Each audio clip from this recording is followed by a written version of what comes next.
teacher for our morning Bible studies is a man well known around the world. Having served for many years in Canada as a corps officer, a divisional officer, and in other capacities. Having been the principal of the International Training College in London, and now the Chief Secretary for the Southern Territory in the United States of America, I take pleasure in presenting to you a man loved by all, thought to be and known to be a man of God and a man of the Word. Here is Colonel Bramwell Tillsly. I remember when I was a soldier at North Toronto Corps, there were new officers coming to the Corps, the Tillslys. And we quite well remembered them in such a way because they were caring people right from the beginning. And there were people who concentrated on the Word of God. Bram went fishing one day, and there was a train coming, and they was on the tracks fishing, and he had to get down and hung up underneath the tracks. Believe it? Till the Oh, train. you shouldn't tell that one. If we'd have known about it at the time. We'd have died. Because Dad's shy, he didn't always find it easy to express his feelings in times that were fairly intense. So when my husband met my dad, really, it was to ask if he could marry me. And so he explained that he'd proposed to me and wondered if we could get married. And my father didn't say anything, but pulled out his date book and said, well, let's see where I can fit it into my schedule.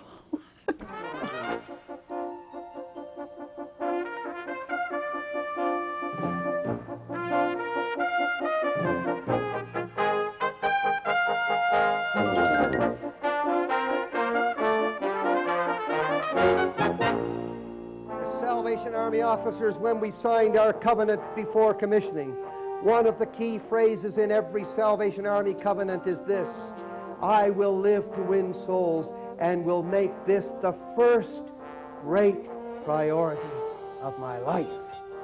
Bramwell Harold Tillsly was born on August 18, 1931, and raised in Kitchener, Ontario by Salvationist parents Harold and Doris Tillsly. He was a very good student and very, very dedicated. If he had work to do, it had to be prepared and prepared well. There was never any problem, was it, for him studying? No. Never. And Bram was quite a student. When he came home, he would go down into the basement and would play his cornet for maybe 10 minutes, and then study for 10 minutes, and play his cornet again. And I'd say, Bram, why don't you come upstairs and watch the TV for a while? He said, Daddy, if I stop studying now, when I get to college, I'll have a hard time. And he said, so leave me alone. So that's what we did. Well, I suppose to say that he was a good brother would be, would sound as though it wasn't really genuine. But actually he was a very good brother. He was a big help to me and a good role model. He was a good little hockey player. When I say good little, he was 6'1" or 2", you know, and here I am 5'8", and he was a good little hockey player, but he was. He had a nickname, it was Mouse. They used to call him Mouse, and they used to call me Moose. And that was from playing hockey on the road where he was fast and deceptive, and I was sort of the enforcer of the thing. His influence on my life, I think, really commenced when we were in our teens, he in his late teens, when he made a spiritual commitment of his own life. And I think that commitment not only changed his life, but influenced my life and many other young people in the Corps. The time came when he was about 19 years of age, and we had some cadets here for the weekend.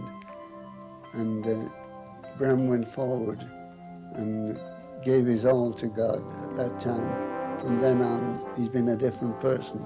All I can remember as a kid of 19 kneeling at the altar after living, sleeping, drinking, banding, and feeling that there was something much more that God had in store for my life. And I came and I knelt, And I said as I knelt, oh Lord, I want to thank you for your saving grace. God, I want to thank you for the enrichment that has been mine through serving you over these years. But oh God, I want to open up every part of my being for an infilling of your Spirit, and the love of Christ overflowed in my life. I've never been the same since. I think one of the funny things that I think about is the fact that in his testimony he talks about the fact that when he really made his ultimate decision for the Lord, that the instrument, his horn, had to be put down and no longer a real priority, but he'd pick it up once in a while as well. He loved to play his horn still.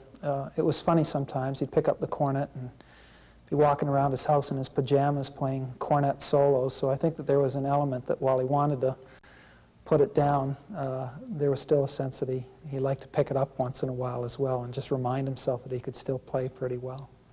Bram enrolled in the University of Western Ontario, where he received a Bachelor of Arts degree in philosophy.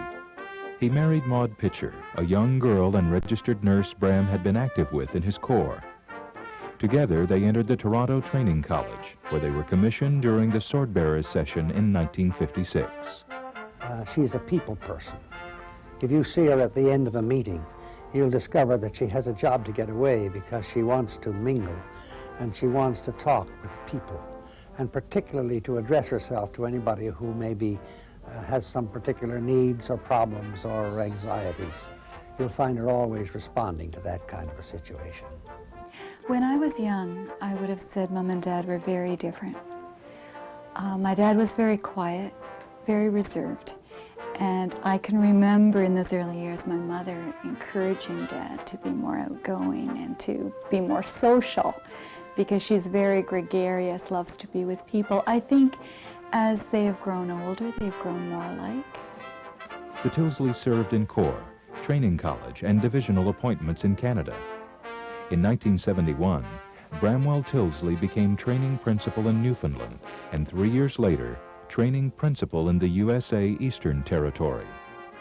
General and Mrs. Tillsly were my corps officers. I remember when they came to the North Toronto Corps, Toronto, Canada. We were young people, we were teenagers, and we went around in groups. And we were people that challenged every bit of authority that came into our domain. But the Tillslys somehow understood that. They not only understood it as far as our own heart needs are concerned, but they understood our minds.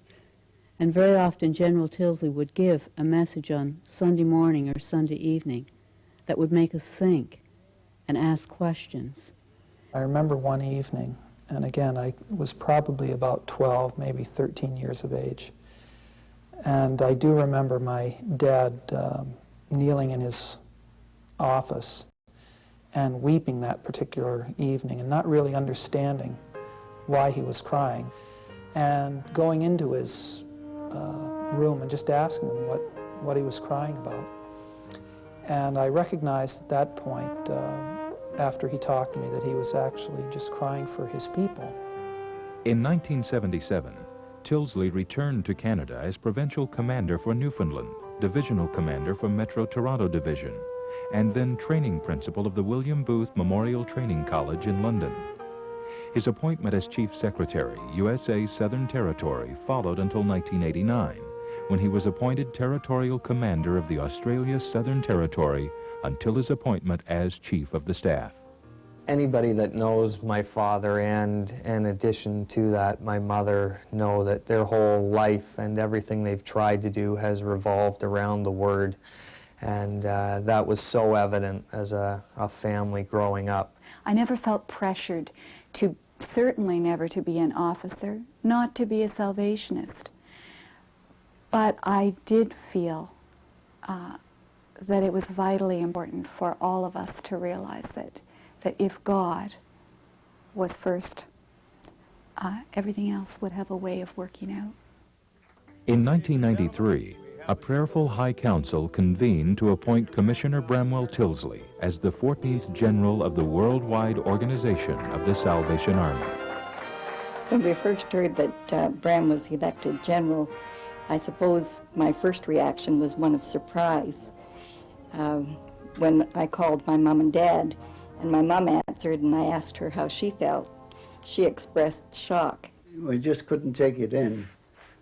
And no sooner than the word got around, because it got around pretty fast, the phone was ringing. Ringing all over the world, really. Well, yes. Yeah. Actually, it struck me a bit funny. That's probably a bit unbelievable.